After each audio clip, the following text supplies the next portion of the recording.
Olá pessoal, esse é o canal do Professor Martinho e do escritor Frederico Moriarty, Martinho e Veneno do Moriarty. Hoje nós vamos falar um pouco do século XIV, o século da crise medieval. Então vamos falar de história geral. Muitos noticiários têm tratado desse assunto comparando a peste bubônica do século XIV com a pandemia atual. Então vamos lá.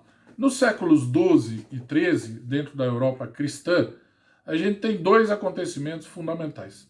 Primeiro, as cruzadas, aquelas guerras chamadas guerras santas, mas que de santa não tem nada, da chamada Europa cristã, indo até o Oriente muçulmano, tá, e tentando tomar Jerusalém, tomar os postos orientais. Tá. Foram 9, pelo menos, grandes guerras entre cristãos e muçulmanos e duraram praticamente 2 séculos. Essas guerras têm consequências muito grandes, Uma das consequências importantes é a outra característica fundamental além das cruzadas, que é o renascimento comercial e urbano. A palavra renascimento a gente tem que tomar um certo cuidado. Ela dá a ideia de que é algo que morreu e renasceu. Não é o caso. As moedas não tinham desaparecido totalmente da Europa e nem das outras regiões do mundo. Então, ela podia ter diminuído bastante a sua utilização na Europa, mas em outras regiões ela continuava sendo utilizada. Tá? O comércio também não desaparece. O Oriente continua com um comércio extremamente ativo. A Europa mantém um comércio reduzido, mas mantém. Tá? Mas a história chama de renascimento comercial e urbano.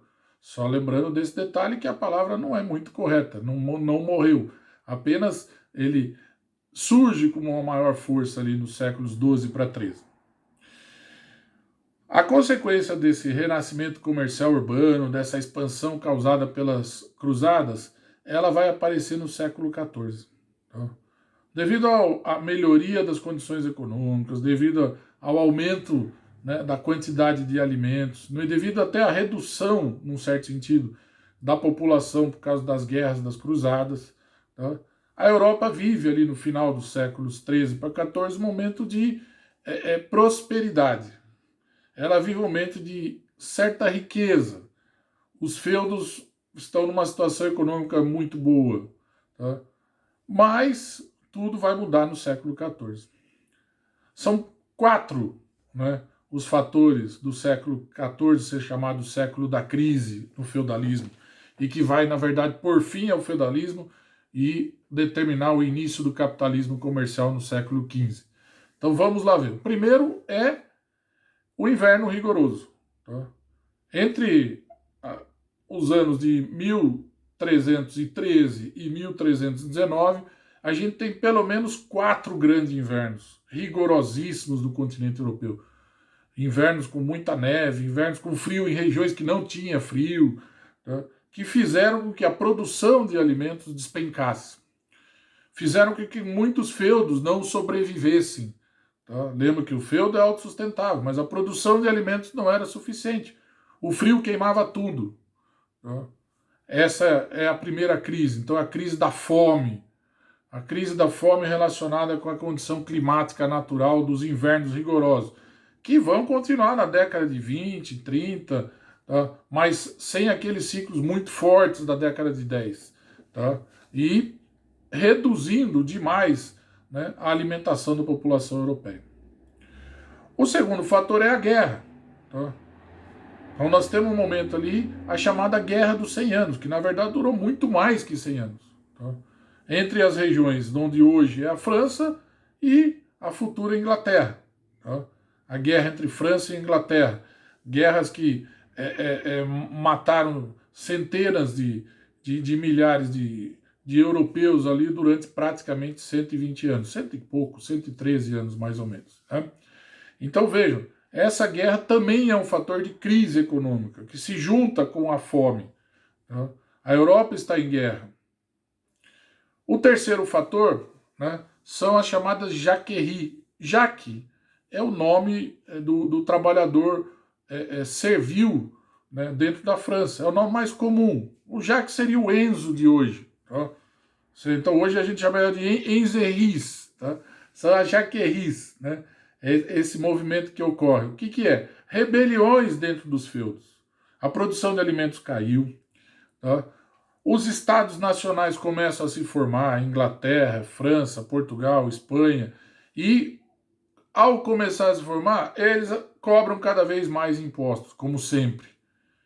Eles vão, né, buscar dentro da população mais pobre a arrecadação de impostos. E isso é assim até hoje. Na crise, quem paga a conta somos sempre nós. Tá? Esses camponeses ali, entre década de 1340, 1350, eles começam a se rebelar, não só contra as péssimas condições dentro do feudo, contra a fome, mas também contra o poder do rei, que já começa a ser cada vez mais brutal. Né? São rebeliões constantes, que receberam esse nome histórico de Jaquerie. Numa delas, né, na década de 50, 1350, a reação foi brutal. Né? Os senhores de feudais se juntam com o rei e massacram cerca de 45 mil servos na França. Tá? Então é mais um fator para trazer crise para a Europa.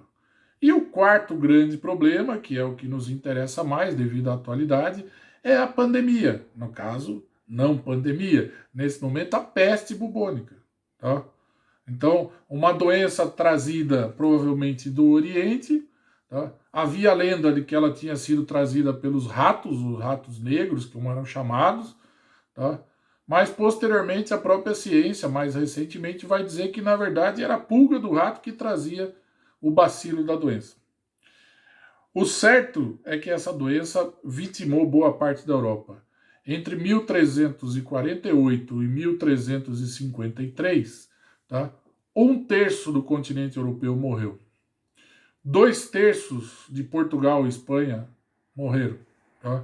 É muito mais trágica do que é a nossa pandemia hoje. Tá? Então, imagina, Portugal tinha 800 mil habitantes. Quando ela sai da crise da peste bubônica, ela sai com 350 mil habitantes. Tá? E as pessoas morriam rapidamente, era muito parecido com esse tempo atual, com a nossa Covid. Tá? Porque as pessoas ficavam doentes rapidamente, né? Piorava o seu quadro físico e acabavam falecendo. Qualquer pessoa que chegasse próxima, que tivesse contato, também acabava falecendo. Então, é uma crise que exterminou, né, pelo menos 40% da Europa cristã. É a peste bubônica. A solução na época é muito parecida com a de hoje. À medida que a doença avançava e não se resolvia os problemas, tá, muitas cidades começaram a adotar o retiro.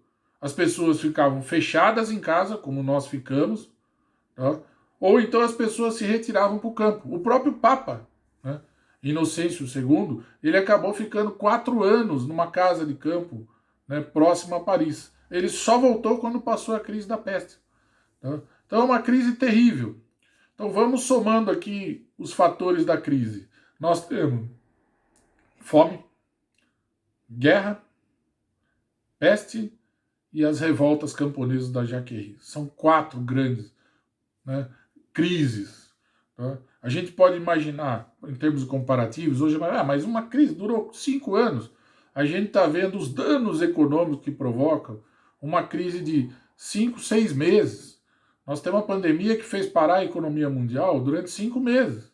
A peste bubônica parou a Europa durante 6 anos. 6 anos. E matou quase metade do continente. Então, é algo assim, inimaginável. Vocês imaginem se a gente tivesse que ficar em quarentena 6 anos. Ninguém aguentaria. A gente não aguentou praticamente 4 meses, né? Tá? Então, é um movimento muito complexo. Tá? Além disso, mais a fome, mais a morte. Quais são as consequências desse século XIV? A primeira consequência é que, assim, depois de uma grande crise, vem uma recuperação econômica. Então, o século XV é o século da recuperação econômica. Imagine, no caso da fome, só para vocês pensarem alguma coisa bem simples. Fome, frio, inverno. Isso obrigou o homem a pensar outras estratégias. Uma estratégia dela qual que é?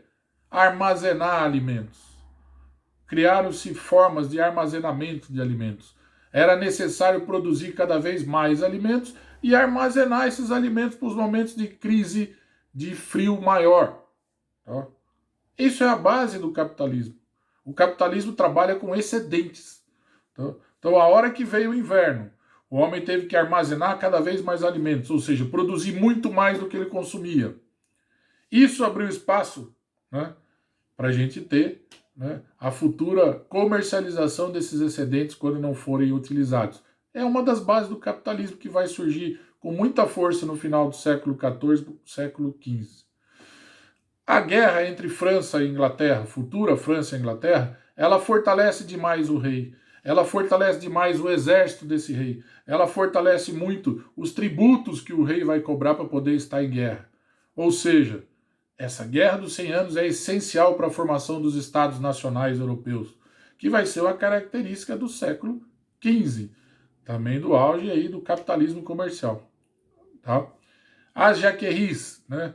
A morte de mais de 40 mil camponeses, juntando com a morte, né, causada pela peste, ela faz reduzir brutalmente a mão de obra dentro do feudo.